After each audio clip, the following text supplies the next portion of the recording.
আসসালামু আলাইকুম। আজকে আপনাদের সাথে আমি একটা বিষয় শেয়ার করব। কিছুদিন আগে সুরভিকে নিয়ে আমি একটা ভিডিও করেছিলাম।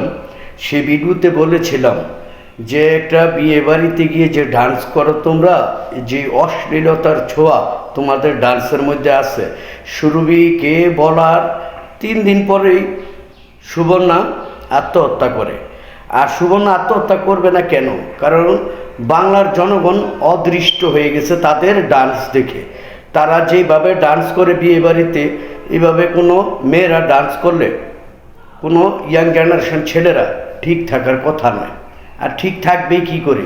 যে সমস্ত ডান্সগুলো তারা করে এটার মধ্যে অশ্লীলতায় ভরা। যেই পুরুষরাই মেয়েটাকে সুবর্ণা বানিয়েছে সেই পুরুষরাই আজকে ওই সুবর্ণা জানাজাতে বাধা দিচ্ছে। দেখেন, এই সুবর্ণার মতো যারা মেয়েরা আছে এরা বিভিন্ন বিয়ের বাড়িতে বিভিন্ন অনুষ্ঠানে নিজের শরীর দেখিয়ে কিন্তু অশ্লীল ডান্স করে।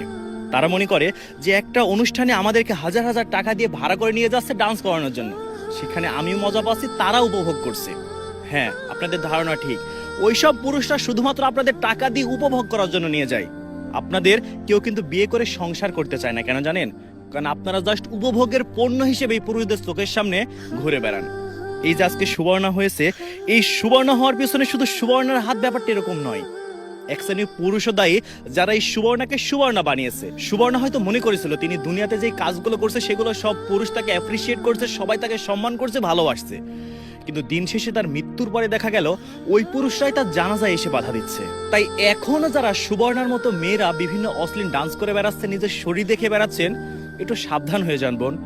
সুবর্ণাকে দেখে একটু শিক্ষা লাভ করেন যে আজকে সুবর্ণা জানাজায় যেমন বাধা হয়েছে, আগামীকাল কিন্তু আপনার ওই অশ্লীল ডান্স করার জন্য আপনার জানাজায় বাধা হয়ে যাবে। সেদিন ওই কষ্টটা আপনার পরিবার বুঝতে পারবে। সেদিন সারা দেশের মানুষ জানবে যে একজন নৃত্যশিল্পী ছিল, একজন টিকটকার ছিল যার জানাজায় বাধা হয়েছে।